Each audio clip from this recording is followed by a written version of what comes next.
नमस्कार, आप देख रहे हैं न्यूज 18 का डिजिटल प्लेटफॉर्म। मैं हूं आपके साथ सृष्टि शेखर। केंद्र सरकार के कर्मचारियों और पेंशनर्स के लिए इस समय दो बड़ी खबरें चर्चा का विषय बनी हुई है। पहली खबर 8वें वेतन आयोग से जुड़ी है, जिसकी गतिविधियां अब तेज पकड़ती दिखाई दे रही है।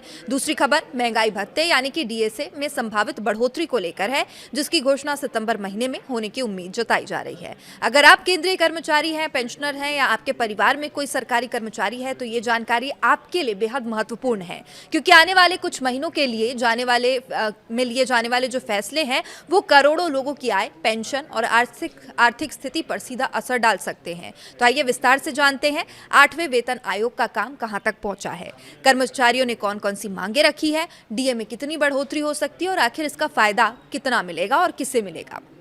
सबसे पहले बात करते हैं 8वें वेतन आयोग की। आयोग के गठन को लगभग 8 महीने पूरे हो चुके हैं। सरकार ने इस आयोग को केंद्रीय कर्मचारियों और पेंशनर्स के वेतन भत्तों और पेंशन व्यवस्था की समीक्षा करने की जिम्मेदारी सौंपी है।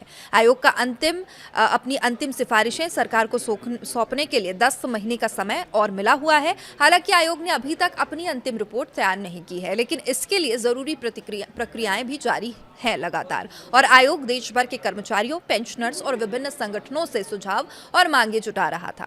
इसके लिए 15 जून 2026 को अंतिम तारीख निर्धारित की गई थी, जो अब समाप्त हो चुकी है। इसका मतलब है कि अब आयोग के पास विभिन्न कर्मचारी संगठनों, यूनियंस और हितधारकों द्वारा भेजे गए सुझावों का बड़ा डेटाबेस मौजूद है, जिसके आधार पर आगे की सिफारिशें तैयार की जाएंगी।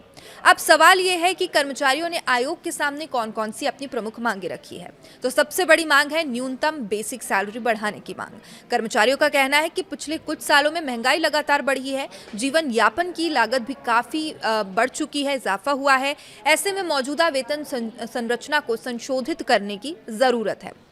इसके अलावा फिटमेंट फैक्टर को लेकर भी बड़ी चर्चा चल रही है।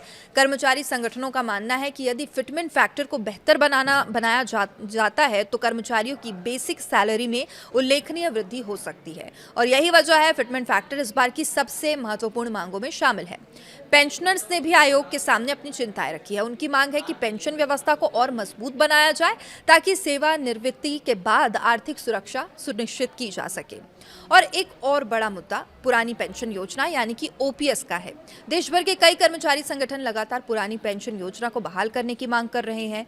कहीं कुछ संगठनों ने राष्ट्रीय पेंशन प्रणाली यानी कि एनपीएस और यूनिफाइड पेंशन स्कीम यानी यूपीएस की समीक्षा करने की मांग भी आयोग के सामने रखी है।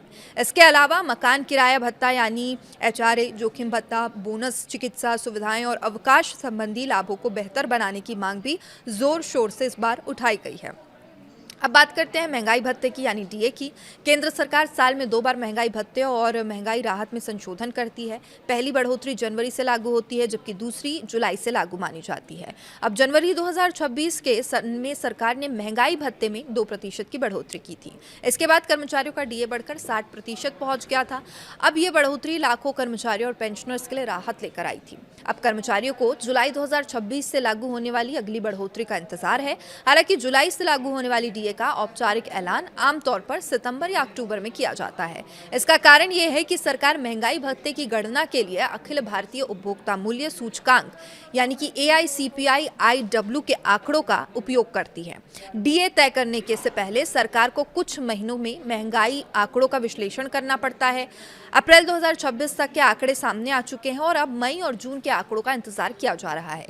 इन आंकड़ों के आने के बाद सरकार अंतिम गणना करेगी और उसी के आधार पर डीए बढ़ोतरी की घोषणा की जाएगी। अब विशेषज्ञों का मानना है कि यदि महंगाई का स्तर मौजूदा रुझान के अनुरूप रहता है तो कर्मचारियों को एक और बढ़ोतरी का लाभ मिल सकता है। हालांकि अंतिम फैसला सरकार द्वारा आधिकारिक घोषणा के बाद ही स्पष्ट होगा। कर्मचारियों के लिए अच्छी बात यह है कि जब भी डीए बढ़ोतरी की घोषणा होगी, उसका लाभ जुलाई 2026 से प्रभावी माना जाएगा, यानी कर्मचारियों को बढ़े हुए डीए के साथ साथ एरियर का लाभ भी मिल सकता है। अब बात करते हैं आयोग की मौजूदा गतिविधियों की। 8वां वेतन आयोग केवल दस्तावेजों और रिपोर्ट के आधार पर निर्णय नहीं लेना चाहता। आयोग जमीनी स्तर पर कर्मचारियों की स्थिति को समझने के लिए देश के विभिन्न हिस्सों का दौरा कर रहा है।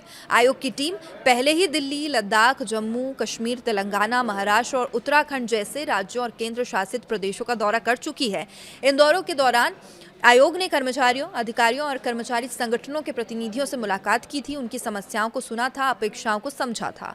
अब आयोग का अगला दौरा उत्तर प्रदेश की राजधानी लखनऊ में 22 और 23 जून को प्रस्तावित है। इसके बाद 6 और 7 जुलाई को उड़ीसा की राजधानी भुवनेश्वर और इसके बाद 9 और 10 जुलाई को पश्चिम बंगाल की राजधानी कोलकाता में बैठकों का आयोजन किया जाएगा।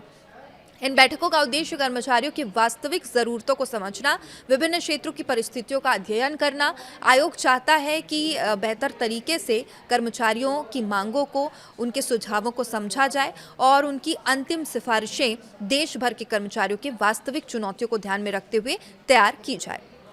अब सबसे बड़ा सवाल, इसका आखिर फायदा किससे मिलेगा?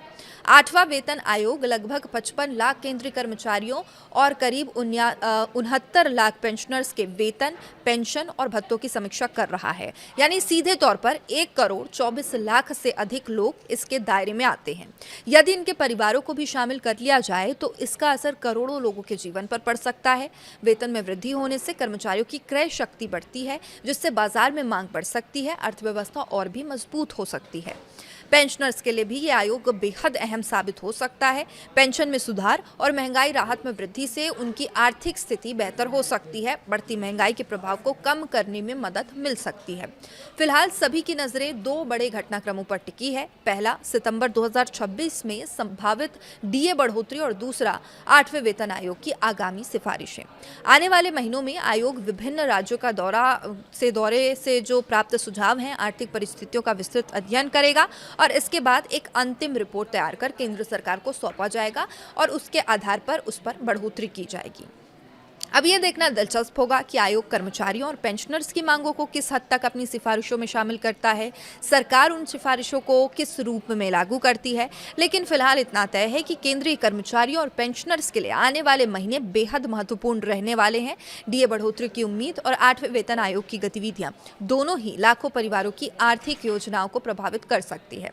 इस विषय पर आपकी क्या राय है? आपको क्या लगता है 8वें वेतन आयोग में कर्मचारियों की प्रमुख मांगें पूरी होंगी और जितनी बढ़ोतरी होगी क्या वो काफ़ी होगी? जुलाई 2026 के लिए डीए में कितनी बढ़ोतरी होनी चाहिए, हो सकती है? अपनी राय कमेंट करके ज़रूर बताइएगा। वीडियो पसंद आए तो इसे लाइक करें, शेयर करें और ऐसी ही महत्वपूर्ण सरकारी कर्मचारी अपडेट्स के लिए चैनल को सब्सक्राइब करना ना भूलें। नमस्कार।